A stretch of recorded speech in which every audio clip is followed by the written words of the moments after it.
Hi, beautiful people. Welcome to the Fort Salem Library, where we read you your fanfiction. So sit down or don't, relax or don't, and enjoy these stories in a way you have not before. We at Fort Salem Library do not own Motherland Fort Salem or any of the related characters. The Motherland Fort Salem series is created by Elliot Lawrence and owned by Freeform. This story is a work of fanfiction and is meant for entertainment only.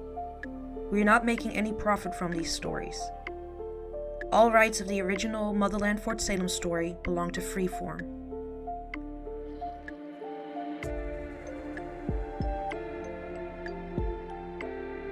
We also do not own Operation Swipe Right, or any of its original characters and storylines.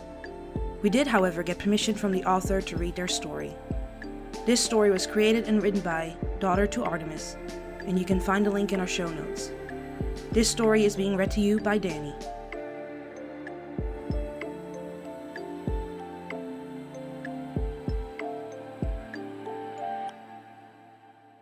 Operation Swipe Right. Chapter 1. Do you think it's time for Sarah to find someone to settle down with? Anacostia spewed the coffee she had just taken a sip of in a spectacularly embarrassing mist. Isadora picked up a napkin from the table between them and used it to wipe off the excess cream-colored coffee covering her face and staining her favorite lab coat. She sighed as she stared at the stains. She would need to remember not to ask Anacostia questions when she was drinking something. Anacostia winced at the stains, and she offered Isadora another napkin. Sorry. Isadora waved off the apology. I have stain remover. Putting her mug down on the table, a safe distance away from herself so she wouldn't risk spitting any more of it out at Isadora, or choking on it, Anacostia gave Isadora her full attention. This promised to be an interesting conversation with Fort Salem's resident eccentric scientist if that question was how she started it.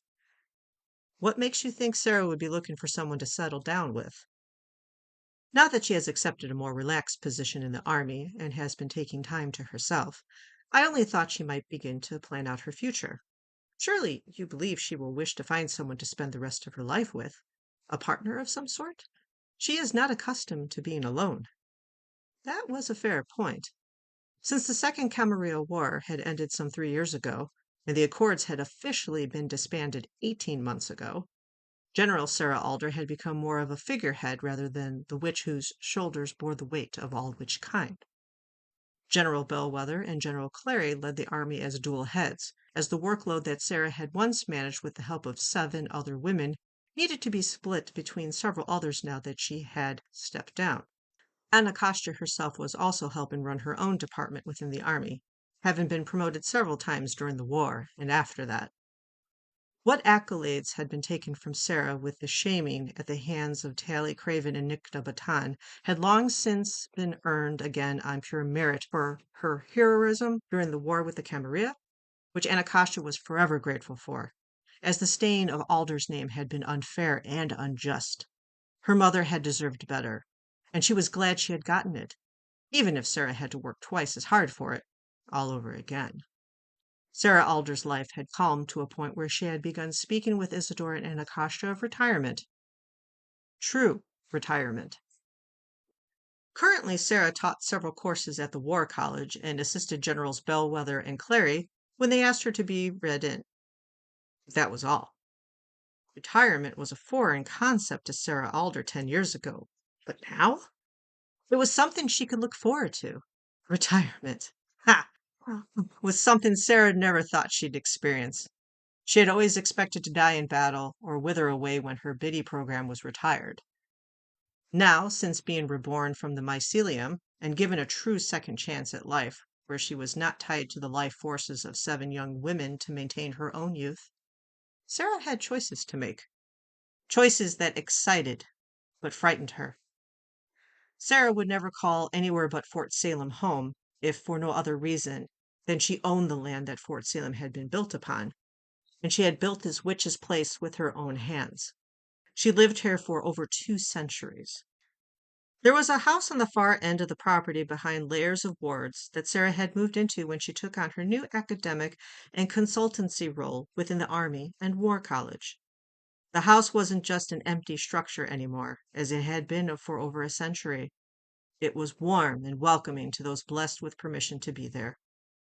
Fort Salem was Sarah Alder's home. But the thought of her mother dating anyone just didn't seem right to Anacostia.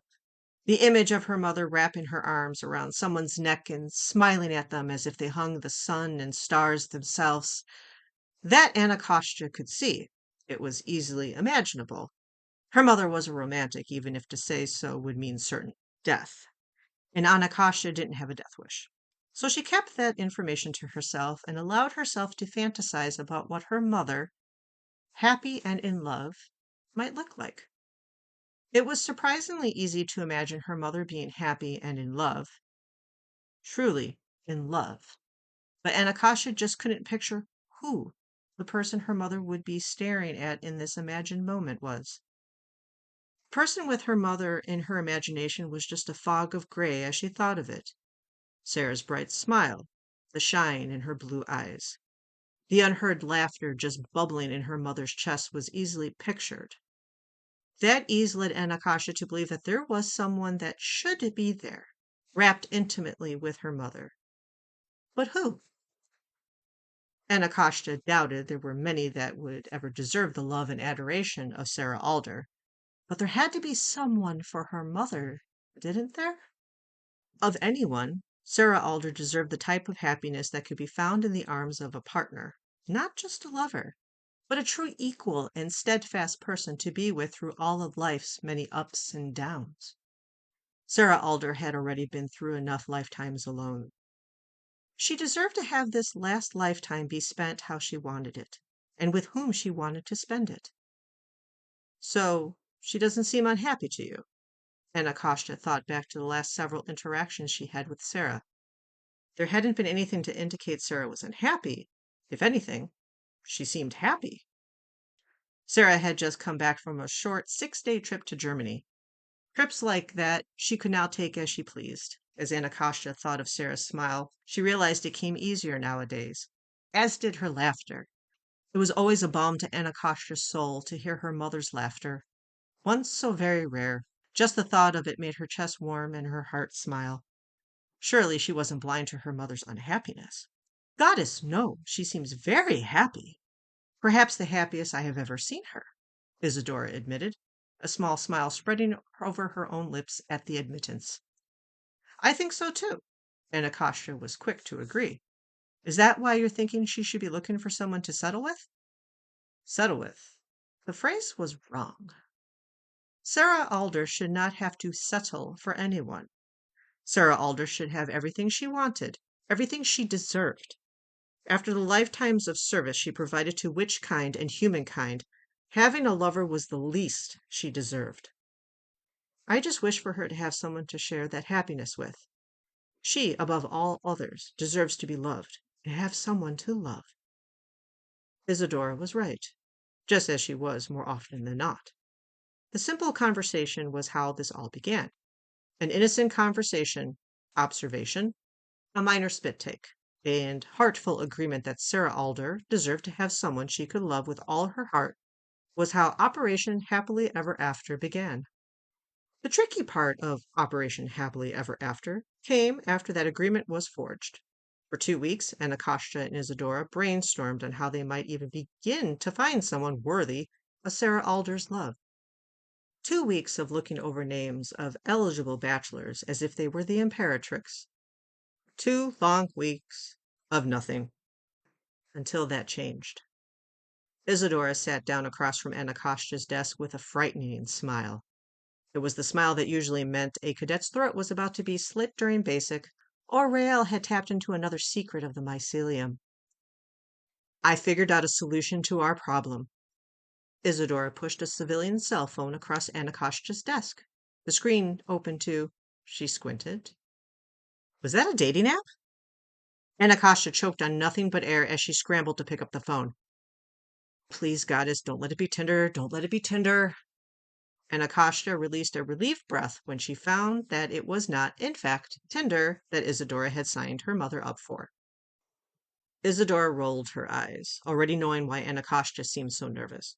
I would not have signed her up for Tinder. I have seen the Tinder swindler, thanks in part to the woman across from her.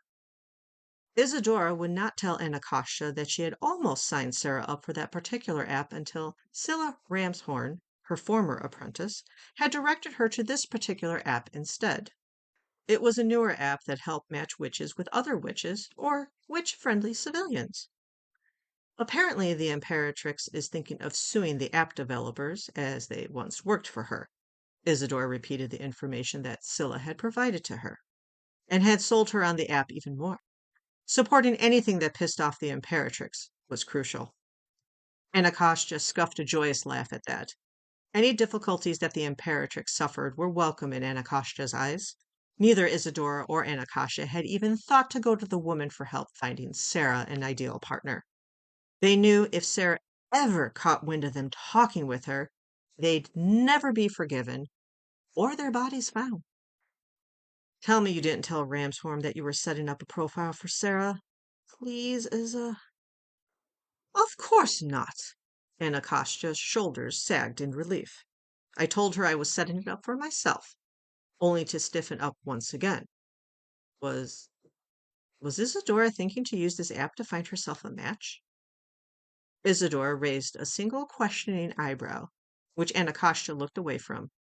It was none of her business if Isadora decided to use this app to find someone for herself. It wasn't. Better to focus on what Anacostia could control. Okay, so how far into the setup have you gotten? Well, we cannot just put her picture on the profile. And thankfully, this app encourages photos but does not require it, as it wishes to keep individuals' privacy. Smart. The civilians have come around since the Second War with the Camarilla, but she left her statement hanging.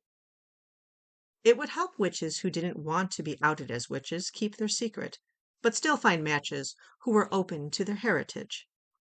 I have left a few profile questions for you to answer. I put in her weight, height, general description, and was vague about her service in the army. Anacostia looked over the profile. Gender, female. Age, 45. Height, 5 foot 10 inches. Body type, lithe. Hair, dark brown. Eyes, blue. Exercise, every day. Smoking, not anymore. Kids, has grown kids. Location, Salem, Massachusetts. Degree, doctorate, PhD. Job title, retired.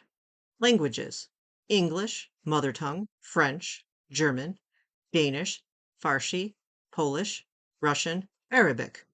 Occupation, retired officer in U.S. Army. Relationship goals, long-term relationship, marriage, committed, monogamous. Anacostia's eyes widened. They ask whether monogamous or polyamorous, yes. Isadora nodded, unfazed. She thought this particular app was rather perfect for all young, middle-aged, and older witches searching for partners. It was appealing to all types of witches, including high Atlantics who had often multiple spouses. Anacostia continued reading over the profile Isadora created. Family goals, wants children. Most proud of. What feels like centuries of service to witch and humankind. Anacostia chuckled. What feels like centuries of service? Isadora grinned. Well, I couldn't very well make it appear literal. Then they would know who this profile belonged to. Well, Anacostia smiled. She was right. The app allowed you to pick up to 5 relationship values that broke up into personal values, priorities, and ideals. Then it allowed you to pick 5 personality traits and prompted you to pick what a friend would say about you. Relationship values: love, respect, authenticity, loyalty, commitment. Then the interest section asked for 8 selections broken up into food and drink, sports, music, movies and TV, reading, staying in, going out, creativity, exploring, and pets. Isadora had left these empty, so Anacostia leaned back in her seat and went through the options, scrolling through all of the options twice before she went back to the top and began to pick appropriate options that fit her mother. Isadora walked around the desk to stand over Anacostia's shoulder, watching as she went through the options and picked the allotted amount of choices, nodding at many but tilting her head in question at others. Personality: clever, reliable, driven, self-disciplined, straightforward. Interests, drink and food, whiskey, sports, martial arts, music, jazz, reading, nonfiction and philosophy, staying in, gardening, going out, volunteering, creativity, art. Then Anakasha saw what Isadora had ticked off as the interested gender types. Interested in male witch, male civilian, non-binary witch, non-binary civilian. Anakasha looked over her shoulder, blinking in surprise to see how close Isadora was. Isadora had leaned over to look at the small screen, and Anakasha's nose almost touched Isadora's cheek. They were so close. No, female witches or civilians? Have you known her to be with a woman? Isadora had gone through her memory and had only ever recalled Sarah being with men. In all of the Beltanes, Sarah had always ended the reel with Witchfather, at least the ones that Isadora had attended or heard of. No, I suppose I haven't, which was a lie. But Anakasha wasn't supposed to know that there was in fact a Beltane or two not long ago where Sarah had ended the reel with a female witch. But that was just a 1 or 2 time occurrence that Anakasha was aware of. After all, how many other Beltanes had Sarah participated in where she'd been with male witches? As Anakasha thought about her mother in the arms of a male witch, there was something just wrong with it. She couldn't imagine her mother hanging off the neck of a man, eyes shining with happiness as she laughed and looked up at the sky above her. The image always seemed to be beneath the eldest alder tree, the one her mother used to bring her to when she was young, when she pictured this scene. The image just seemed off when Anakasha pictured someone like Augustus as the person her mother was so serenely happy with. But she sighed. Her opinion wasn't the one that mattered. Anakasha left the interested in section as it was before reviewing the entire profile again. She took the time to answer a few of the prompted questions. Isadora pointed out that she was being too funny or too serious. Would you like to answer them? Anakasha asked with a ticked eyebrow up, a gesture one so reminiscent of Sarah Alder that Isadora couldn't help but smile. Of course not, Major General, she teased as she pinched Anakasha's blushing cheek and moved to lean on the edge of Anakasha's desk, crossing her arms over her chest and letting Anakasha answer the questions on her own. Anakasha's blush only deepened. Isadora didn't mention it and easily moved on, for which Anakasha was grateful. Do you want to be the one to interact with her matches? Anakasha cringed at that. No, she did not want to be the one to interact with her mother's possible romantic matches. I think we should have her do that part. At Isadora's surprised expression, Anna sighed. Okay, maybe I should make sure they aren't suspect first. Isadora smiled, having expected that answer to begin with. 10 days later, Isadora arrived at Anakasha's office after her last meeting. The sun was slowly setting when she arrived. How goes Operation Swipe Left? Right, Anakasha corrected, looking up from her paperwork to see Isadora's eyes crinkled in confusion. Right, swipe right. Oh, of course, swipe right. They had both agreed that Operation Happily Ever After was too juvenile, and when they committed to using the new Witch's Broom dating app, they changed their operation's name accordingly. How many matches have you done background checks on? Anakasha blushed and tilted her head down into her paperwork to try and hide from Isadora's knowing smile. Too many. She had to look into too many. No one would blame her. This was a delicate process, after all. Her mother was the most famous witch in history, and Akasha couldn't just send her off on a date with someone who might hold any type of grudge against her.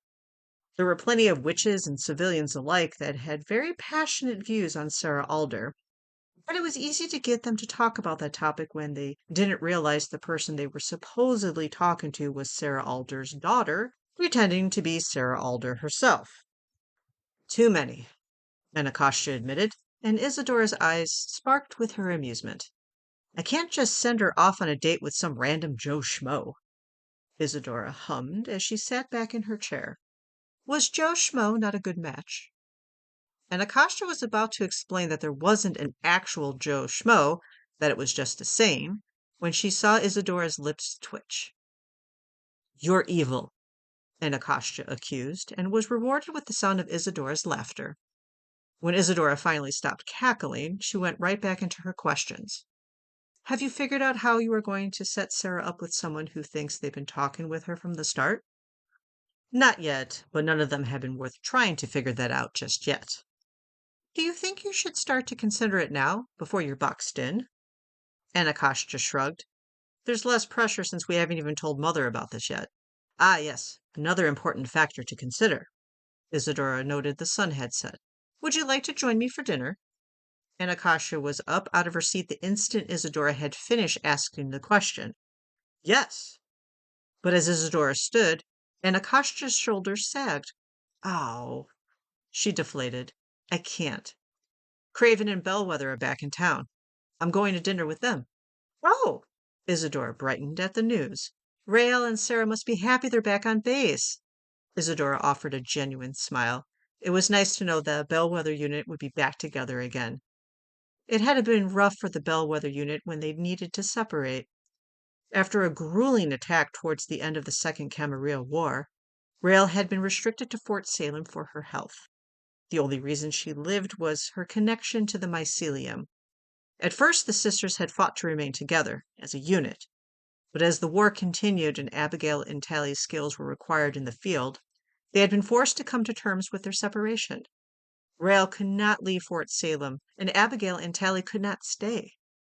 Abigail and Tally visited as often as their deployments would allow to help Rael adjust to her situation, which hadn't been easy. Thankfully, Scylla had remained with her, and helped Rael come to terms with being a prisoner of Fort Salem and the surrounding 50-mile radius only. To this day, 3 years later, Isadora and Scylla often had to transfuse Rael's blood to ensure she did not fall ill again with the mutated plague the Camarilla had used to try and kill her. It was like a cancer, one that Rael had to live with every day, and Isadora and Scylla had to provide treatments for with the help of the mycelium every few months, like a witch version of chemotherapy. During the 7-year war with the Camarilla and the 3 years since, each member of the Bellwether unit had risen in rank. They were no longer the fledgling cadets they had been a decade ago. They were all officers of varying ranks. Rael was now a second lieutenant, the second highest ranking fixer in Fort Salem, just beneath Lieutenant Colonel Heather Wick. For her work and assistance in the war against the Camarilla, Scylla Ramshorn has been offered a position as a consultant, similar to Isadora's own consultancy within the Army. Scylla's consultancy allowed Scylla to remain with Rael on Fort Salem, and she held an unofficial rank of second lieutenant. If Isadora recalled her conversation with Scylla correctly, the two witches would be celebrating their 6th hand-fasting anniversary, which was also their 10-year anniversary of when they had begun dating the second time. That was just next month. According to Scylla, Tally and Abigail already had grand plans on how they were going to celebrate the happy occasion. Abigail was a captain in the newly created Civilian Policy Division based out of Washington, D.C., and worked closely on drafting and creating policies that benefited which kind. Abigail's role in Washington, D.C. had been crucial after the Accords had been abolished, as witches were no longer conscripted to join the Army. It was a choice that witches, male and female, now made for themselves. With this role, Abigail was the new voice and face of witch kind in the United States, only second to her mother, General of the Army, Petra Bellwether, at least for the U.S. populace. There was another face of the U.S. Army that The Hague and other countries were more familiar with than even Petra Bellwether, and it wasn't Sarah Alder. It was Tally Craven. Tally Craven, the wayward and most powerful knower to come through Fort Salem in the last 5 generations. During the war, Tally's sight became invaluable. It was only her natural, untrained ability that had allowed the Army to remain a single step behind the Camarilla rather than 10. Every time the Camarilla changed their methods and their technology, Tally would research and find ways to combat it and neutralize it, just as she had their original sound boxes that had left witches vulnerable and without their work. When the Camarilla had realized the witch army had cracked their frequency, they upgraded their methods. and for every advancement they made, Tally kept the army right alongside them.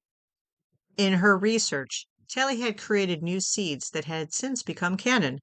Tally's work was the first new canon seeds to be added in nearly 50 years. Tally had attempted to share credit of her discoveries with Nicta Batan and Sarah Alder, as the three women had been research partners during the war. But Nicta and Sarah each refused to take any form of credit or accolade. The seeds and their discovery, and the ability to use them, were Tally's. They were an accomplishment that put Tally Craven in the history books and had risen her in rank to major faster than anyone since, well, Petra Bellwether. Tally's new canon work was also why she was the most recognized witch across the world. Everyone had known that the Bellwether unit was going to change the world. No one could have predicted just how much of the world they'd change. It was a joyous occasion to have the whole Bellwether unit back on Fort Salem. It was getting to be a rare occurrence unless it was the holidays or someone's birthday. Abigail's position in D.C. and Tally's constant roaming around the world kept them from coming home as often as they'd had like. Yes, they are. Sarah and Rael were both thrilled that Abigail and Tally were visiting. Abigail visited more often than Tally, as Tally, unlike Rael and Abigail, did not have a single home base. Tally was sent out across the United States and Hague nations, and even countries outside the Hague, to teach the new seeds to witch kind, and help elevate and educate new generations of knowers. You are happy they are home too, Isadora could tell. There was a brightness to Anakashta's smile as she spoke of her favored sisters. Of course! They're my little bratty, no-good, rotten sisters. Anakasha couldn't keep a straight face. You should join us. For dinner. Isadora was going to politely decline. Scylla, Adil, Kalita, and the kiddos will be there as well. Anakasha continued, implying that one more wouldn't hurt. It was easier than telling Isadora that Anakasha would like her to be there. With her. Isadora considered it. Very well. Where is dinner? Anakasha's grin broadened. At my mother's. Isadora paled. Sarah is cooking? Anakasha guffawed. Goddess, no, she's hosting. Tally's cooking. Isadora relaxed as Anakasha led them from her office. I was afraid you were going to poison me. Poison you? Who would be my left-hand woman in Operation Swipe Right if I poisoned you? Isadora picked at the fringe of her lab coat sleeve. I'm sure you could find someone. Anakasha bumped her shoulder against Isadora's. You're my first choice. Isadora's smile practically split her face in half, and it cut right through Anakasha's walls and warmed her heart. Sarah stood with her hands on her hips, eyes narrowed as she looked through the cluttered pantry. 3 large shelves full of various foodstuffs, gravies, condiments, cans of fruits, vegetables, soup, and boxes of hot chocolate, popcorn, disgusting Fiber One bars, and a multitude of other foods, plus the dishes and platters made of plastic, glass, and in all different shapes and sizes. The colorings and designs matched up to several different holidays, both Wiccan and civilian. Each dish and most of the food stored in this pantry were all purchases made by Sarah at the behest of one Tally Craven. There was no rhyme or reason that Sarah Alder could discern why she should have 4 of the same size serving dishes, the only difference being that one of them was decorated for 4th of July, Valentine's, Thanksgiving, Samhain, and Yule. There was even one for the Irish holiday of St. Patrick's Day with 3-leaf clovers, and a few festive platters with white bunnies and purple and pink flowers that Tally insisted they use for Lunasa, even though Sarah was certain that particular platter was meant to be used for the civilian Christian holiday, Easter. Her top 2 shelves housed the array of platters, boards, plates, casserole dishes, cookie jars, mason jars, tea candle lights, and roasting pans and deep boiling pots, and large skillets and woks. The 3-step stool was laying on the floor of the pantry, waiting for Tally as the top shelf was too high for her to reach without using the step stool. There were little bits of proof that this house wasn't just Sarah's, but it was also Tally Craven's, an ownership and sentiment that Sarah had gone out of her way to ensure. It was the least she could do. give Tally Craven a home to come back to after her deployments to various countries ended, a home base that Tally could look forward to returning to. There was a closet up on the second floor full of blankets of all sizes and different textures and thicknesses, because when Tally came home, depending on the season and her mood, she sometimes liked to snuggle under thick comforters or nap with a thin throw over her shoulders. The guest bedroom that Sarah had long ago begun calling Tally's bedroom was actually the second master suite on the second floor. It was the second largest room of the entire house, and in the closet in that room were various types of bubble bath soaps stored in it.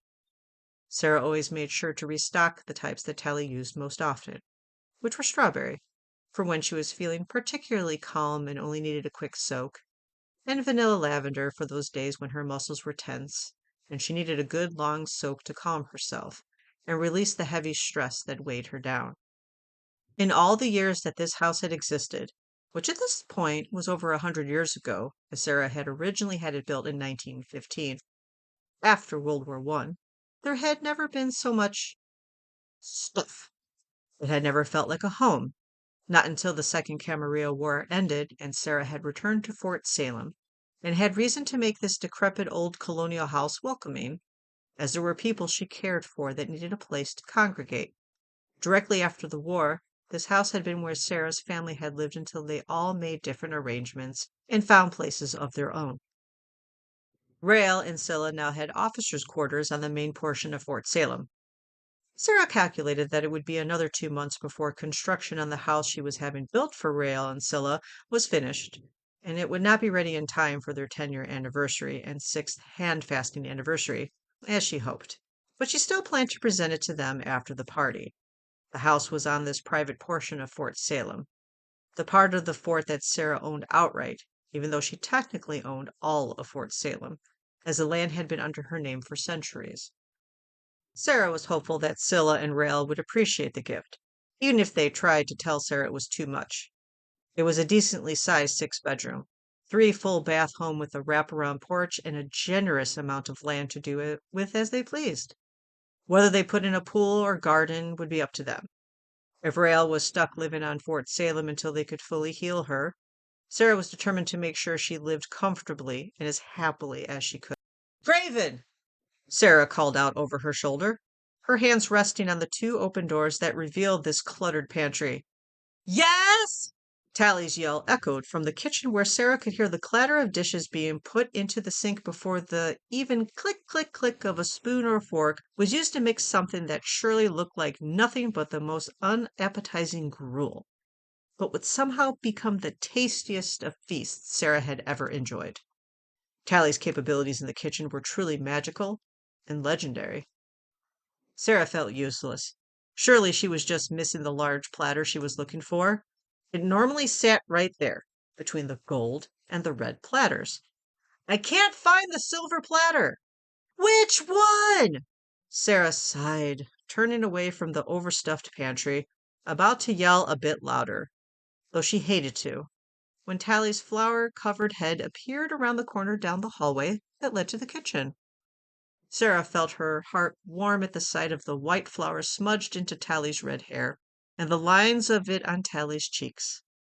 There were also spatterings of wet ingredients staining her I know how to cook apron, a gift Sarah had given her for her birthday almost 5 years ago. Tally was the messiest, best cook, a fact Sarah had learned early on during the Second Camarilla War, when she had joined the Bellwether group while they were on the run from the authorities for the murder of Penelope Silver. How that was nearly 10 years ago astounded Sarah, but time often flew by in the blink of an eye when you were over 330 years old. The silver platter, the one you like to use for the cheese and crackers. Sarah pretended to hate the assortment of sliced cheeses and crackers that Tally usually put out as an appetizer, but Rael and Sarah were often the ones to eat most of the platter, which was probably why Tally always insisted on having it when they had family dinners. Cutting the cheese blocks and arranging the 3 types of crackers was also the one thing Tally let Sarah do to help prepare dinner. It was a well-known fact that Sarah could not cook. She had given their fugitive group food poisoning twice back during the war, which had been once too many before she was banned from cooking. It was a skill Sarah did not possess. All the recipes that had been taught as a young woman were no longer considered edible and were almost impossible to make with modern conveniences anymore. And after not eating for over 2 centuries, Sarah hadn't had to cook for that amount of time as well. And even before then, she'd eaten whatever was made by the base chefs or those in charge of meals during her deployments. Sarah's inability to cook and just how ill she had made everyone, save for Nikta Batan, who had refused to touch anything Sarah cooked either time, was a running joke that Nikta enjoyed smothering Sarah with whenever the opportunity arose. At first, the teasing had grated on Sarah's nerves, and she'd almost wind-struck Nikta. But every time Nikta teased her, Tally Craven was always there, offering a comforting hand on her shoulder and a soft smile. And suddenly the teasing didn't bother Sarah all that much any longer. Sarah, Tally laughed as she spoke Sarah's name, and it still, even after all these years, made butterflies spring to life in her stomach. It's already out in the kitchen island. I put it out with the cheddar, sharp white, and Colby Jack an hour ago. Sarah felt her cheeks flush. Oh. Sarah went to close the pantry doors, but stopped as Tally's head reappeared around the corner. Oh, before you get to chopping, Tally no longer said cutting the cheese because Rael and Nikta had hollered with laughter over the expression and had been immature children by imitating fart noises. The only reason Tally hadn't smacked them both upside the head for their ribbon of Sarah was the laughter and smiles the fart jokes had brought to Gemma and Willa. The only time Tally put up with someone teasing Sarah was when it was all in good fun, and when it made her nieces laugh. Can you reach the Winnie the Pooh cookie jar for me? Sarah didn't verbally answer. Sarah looked up to the top shelf, where the stark yellow and rare bear-shaped cookie jar was. The cookie jar had a speaker in it that sounded when you lifted the lid or pressed on the center mass of the jar's belly. It giggled in a clear imitation of the animated character it was a likeness of. A purchase that had just seemingly arrived one day in Tally's bags during one of her stays and never left. It had since been used for the last several years, every time the young ones were visiting. Sarah stepped up on her tiptoes to reach the jar, knowing she would need to be very careful. If she were to break this cookie jar, Gemma and Willa would never forgive her, and neither would Tally. Sarah had learned the hard way that she would do anything, bring down the sky itself, to keep Tally Craven from crying one single tear of pain or sorrow. Happy tears were the only tears Tally was allowed to cry. Sarah just felt like she could fly without the use of salvo when Tally cried happy tears and smiled that wobbling smile that could power the whole world. With the Winnie the Pooh cookie jar cradled safely in her arms, Sarah finally closed the pantry doors and joined Tally in the kitchen. Can you put that jar on the table by the cooling cookies? Sarah nodded, and Tally smiled in her thanks, already turning her back to Sarah so she could continue stirring whatever it was she was mixing together. Sarah tried not to look at the mess her pristine kitchen had become. Mess and clutter made her anxious. Or it used to. After so many years of having so little, everything had its place. Everything was where it was supposed to be. But now Sarah lived in a house where there was just so much stuff. Not everything had its perfect place. Sometimes most things just had a possible place that would change often. They'd moved from one spot to another on the whims of the many people who came to visit Sarah. And somehow, one day, that had been okay. Sure, it had been an adjustment, but Sarah had made it, because the benefits, making her home a comfortable place for Tally and their family, was worth it. No matter how many times Tally had cooked in front of Sarah, and at this point it had to be at least 200 times, Sarah cringed at just how filthy Tally could become. Sarah had learned years ago that they needed to plan into their schedule at least 45 minutes for Tally to take a shower and clean herself up after cooking before guests were to arrive. The Nora cared so little for her own cleanliness, or that of the kitchen while she was cooking. All that mattered was making sure everything she made tasted amazing. And it always did. Sarah often wondered if the food wasn't imbued with work, or at least some of Tally's love. For nothing she'd made ever tasted bad. Biased or not, No one else had complained about her cooking in the last 10 years. Every time after Tally slaved away cooking the meals, Sarah was the first one cleaning each and every utensil and dish used. It was a habit Sarah had started 9 years ago while on the run with the knower, and one she happily continued today. Rael and Adil sometimes helped, but Sarah was always the first one washing and drying dishes. Usually, the kitchen was spotless in the time it took Tally to clean herself up, and Sarah would typically finish cleaning the kitchen before their guests arrived. And Sarah was happy to do it, not because it would mean her space would return to its proper state, but because it was the least she could do after Tally put so much effort and love into making their meals. It was how Sarah could contribute, outside of cutting the cheeses and arranging the crackers, or filling the cookie jars with the cookies that Tally had made from scratch. "Oh, goddesses, that's time!" Tally eeped as she put the last of the pans in the oven. "Can you watch these? The top 2 dishes need to come out when the handheld timer goes off, and the 2 on the bottom need to come out when the microwave timer goes off." Sarah jumped up from where she'd been seated cutting the last of the cheese blocks, as Tally asked her to, when she was asking her to do something with things that weren't cheese and cookies? No, surely that wasn't what was happening right now.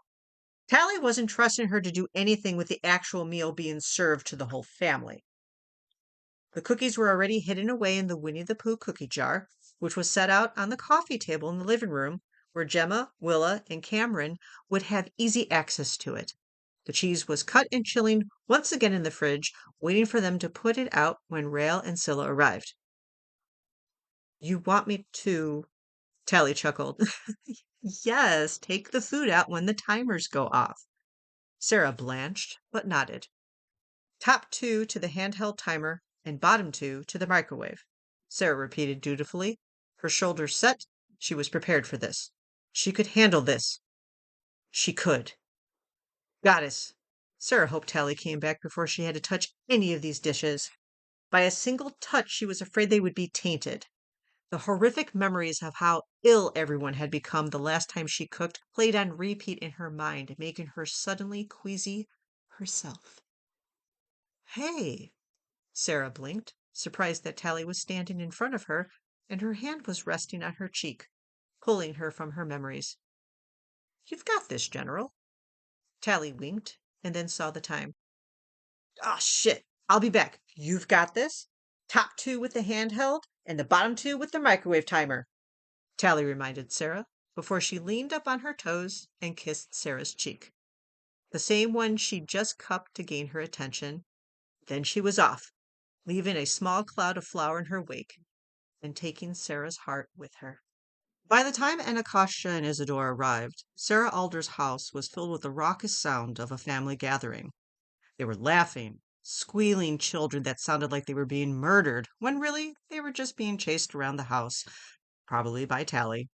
And while Tally chased after the screeching children, Sarah was sure to be standing watch in whatever room they ended up in, a sentry that watched over them as they played. Though, more often than not, Sarah would get pulled into the games, and sometimes literally be pulled down onto the floor to roll around with said children, or just Tally. The adults would then be off in a separate room chatting as the children played.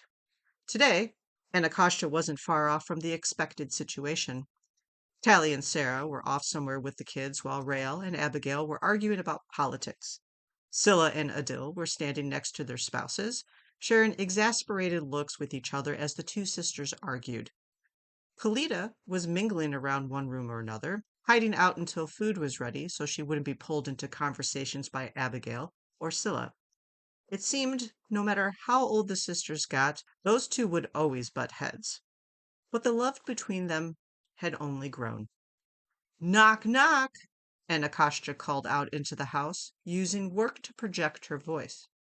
The sound of clomping feet echoed through the foyer of the large colonial 3-story house.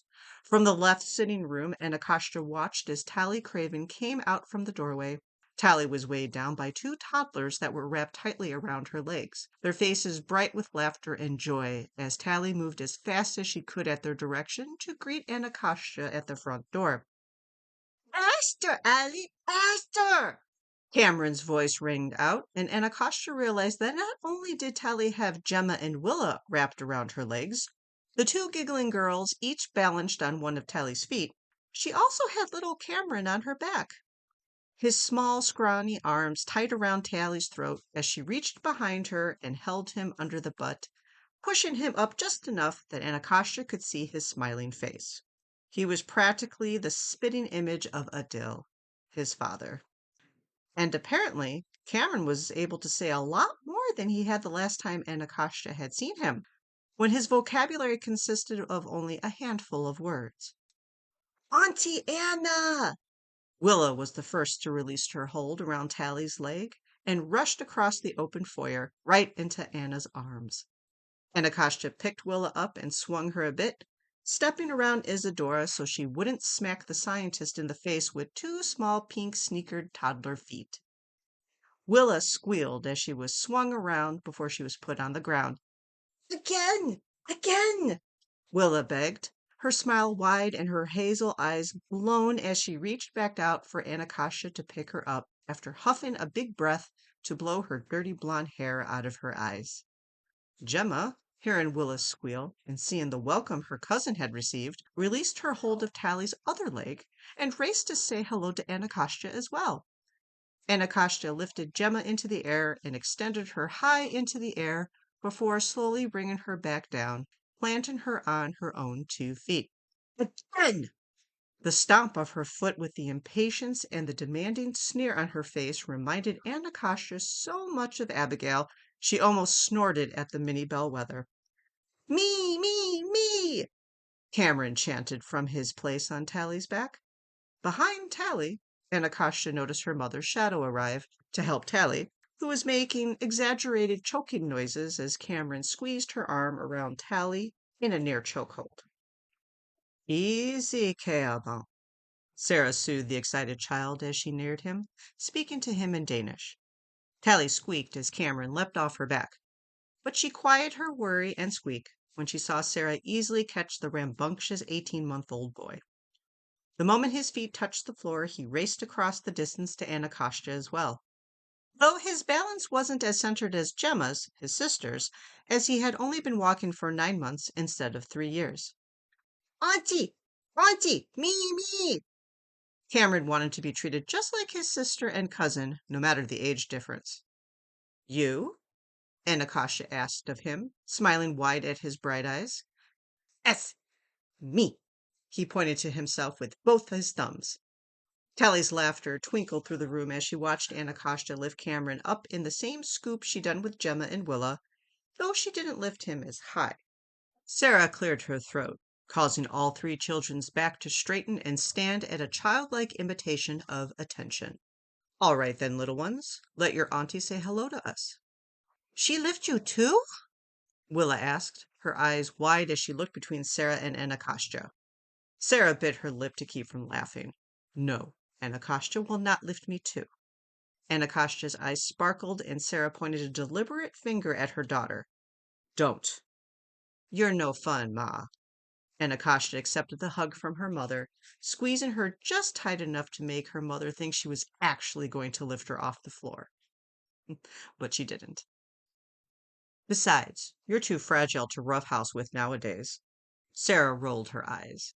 If I recall, Anna, I was the one that used to lift you in greeting, Sarah whispered into her ear as they hugged. Anacostia blushed because Sarah was right. Anacostia had copied how Sarah had greeted her as a child when she would run to her, and as a way to steal Anacostia's momentum, Sarah would lift her high up into the air as she spun them around before placing her firmly on her feet, where Anacostia would stomp her feet together and salute Sarah. It seemed Anacostia was continuing that tradition, though she was now the one lifting up children.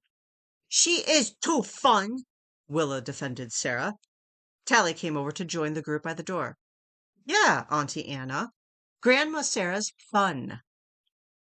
Grandmère, Willa stressed the title, and Tally smiled as she ruffled Willa's short blonde hair. Of course. I'm sorry, Willa. Grandmère, Sarah. Tally repeated, winking at Sarah over her shoulder when she saw the flush on Sarah's cheeks. Even 4 years later, Sarah was still blessed to be considered Willa's grandmother. The relationship that Rael and Sarah had deepened to such a degree over the years that when Willa was born, Rael, with Scylla beside her, asked Sarah's permission for Willa to call Sarah grandma. It was shocking to know where Sarah and Rael had started when Rael was just a girl, but after fighting side by side for 6 years during the Second Camarilla War, they had grown to trust, respect, and love each other. They all had. Their original ragtag group of Army, Spree, Dodgard, and Tarum had become its own entity, one that defied all logic and worked even with so many opposing views. They became sisters, brothers, aunts, daughters, sons, and mothers. They'd become everything to each other as they, for a very long time, only could count on each other. They had no help from the Army or Spree. It had served them all well in the end, as they had never been closer or more powerful than when they were fighting for each other, their loved ones, their family. Yet it had still shocked Sarah for Rael to ask her if her daughter could call her grandma. Sarah had said, absolutely not. She would not be Grandma Sarah. The sadness that had washed over Rael at her pronouncement was short-lived, as Sarah explained she would be honored to be Grandmère Sarah. The happy tears that Rael had shed still reflected in Sarah's memories to this day, and the importance of the differentiation between grandma and grandmère had been taken up by Willa, who would often correct anyone who erroneously called Sarah grandma, which most of the time was Tally and Petra Bellwether. Tally often did it to make Sarah smile, while Petra did it to tease, not nearly as good-naturedly as Tally was. Sarah enjoyed when Willa corrected Petra. The girl was a spitfire, just like her mother's. Being Willa's grandmère was a role Sarah took as seriously as she took her role as Anakosht's foster parent, and meant just as much to her. Her place in Rael, Scylla's, and Willa's lives in the role of mother and grandmère was precious to her. All right, let me at my sister, Tally insisted as she slid through the throng of children that surrounded Anakostia and tugged on the back of Sarah's shirt to pull mother and daughter apart. You, Tally stressed as she looked at Sarah, get to see her all the time, while I do not. Anakostia smiled, her eyes burning a little as Tally hugged her. It had been a long 3 months since she'd last seen Tally. Tally squeezed her back just as tightly. Both women closed their eyes as they relished the comfort they found in each other's arms. When they pulled back, Tally was openly wiping away tears as Anakostia tried to hide that she was as well. Zadora! Tally turned her attention to the necroscientist standing off to the side. Hello, Tally. It's good to see you back home. It's good to be home, Tally beamed. Can I hug you? Tally asked, stopping herself from moving forward until she asked for permission. Yes, sure. Isadora nodded her assent, and Tally hugged her, far more gently than she had hugged Anakostia. Scylla was the next one to join the growing group in the foyer. Thankfully, it was large enough to host their growing numbers. Is that Anacostia Quartermain? The one and only. Anacostia almost struck a pose. Almost. Scylla picked up Gemma on her way by, resting the giggling bellwether on her hip as she wrapped one arm around Anacostia in hello. As they both lived on Fort Salem, they saw each other often, and their tenuous friendship from a decade ago was now a full-fledged familial bond. Similar, but not as deep as Anacostia's sisterly bond with the bellwether unit. Willa pouted as her ma picked up Gemma instead of her. Her bottom lip trembled as she stared. Nope, no tears, Abigail proclaimed the moment she came out of the living room, rushing to eat up the distance between her and her nearly crying niece. Wills, don't pout. Come here. Give your Auntie Abby some attention. Abigail picked Willa up, and the toddler wrapped her legs around her waist easily, in a similar manner that Gemma was wrapped around Scylla. Willa smiled and placed a big kiss on Abigail's cheek, and Abigail smiled through it as she greeted Anacostia next. Look at you being a mom and an aunt, Anacostia teased as Abigail hugged her. Abigail huffed out a breath, feigning exasperation, laughing when Tally pointed that out. Oh, you love it. Because yes, Abigail did love it. She loved being a mother to Gemma and Cameron, one that doted on her kids while still maintaining the bellwether way to instill pride, fortitude, and service in her children. It helps when you have a doting husband and father to help. And just the one. Abigail, unlike many bellwethers before her, had no desire to have multiple husbands or lovers. She was more than satisfied with her one. I'm sure it does. Sarah grinned as she dropped her hand to Tally's shoulder, standing just behind the knower as the rest of the family began to pile into the room. With Willa and Gemma attended to, that left Cameron looking from adult to adult to see who was going to pick him up. Scion, Adil spoke as he came into the room, seeing his son looking around the room. Cameron grinned and happily toddled over to his father. Adele scooped him up and held him in the air for several moments, tickling his sides, before he cradled his son against his chest as Rael walked out from the living room with him to join the rest of the crowd in the foyer. Sarah watched Tally carefully. The red-headed Nora was smiling brightly as she watched her family interact, but there was a stiffness at the edge of her smile, one that Sarah noted also tightened up her shoulders. It was a curious reaction. Tally, as if feeling Sarah's eyes on her, turned to her. The tension in that smile eased as soon as they locked eyes. Tally grabbed hold of Sarah's hand, resting on her shoulder as it was, and squeezed it, assuring her friend that she was fine without saying a word. The thing was, Sarah knew Tally was fine, but that didn't mean there wasn't something bothering her. Something that Sarah knew she should try and discuss with Tally later after everyone had left. Anacostia's heart was full. Her family was all together. Is it time to eat yet? I'm starved. Anna, Sarah admonished, you've only just arrived. And I've arrived hungry. Anna grinned. It's been forever since I've had a Tally Craven home-cooked meal. 3 months. It's only been 3 months, which they all agreed was too long. But they were just thankful it wasn't longer. 3 long months. Rael and Abigail voiced their agreement together, which only made Tally sigh heavier, feeling bad that she had been away for so long. Her nieces and nephew had grown so much in the last 3 months. Cameron had grown so much and matured so much that Tally hadn't even recognized him or his voice, as he hadn't been talking nearly as well when she left for Germany 3 months ago. The group finally made their way into the living room. So, Tally, you did the cooking, right? Rael asked for what had to be for the 3rd time, and the repeated question made Sarah roll her eyes and scoff as everyone else laughed. Tally smiled fondly at her sister. Yes, Ray, I did all the cooking. Sarah did the cheese platter. Abigail, Scylla, and Anacostia said it at the same time. And the cookies, Sarah defended herself. The pride in her voice at adding a second item to her list of responsibilities was obvious.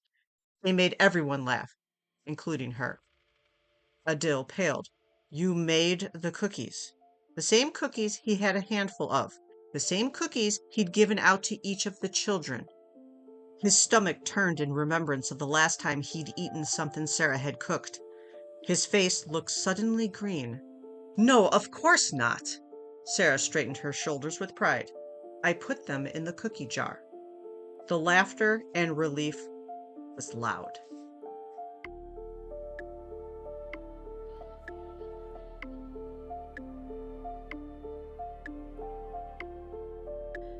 Please find the fanfiction you just listened to on Archive of Our Own and leave the author some love.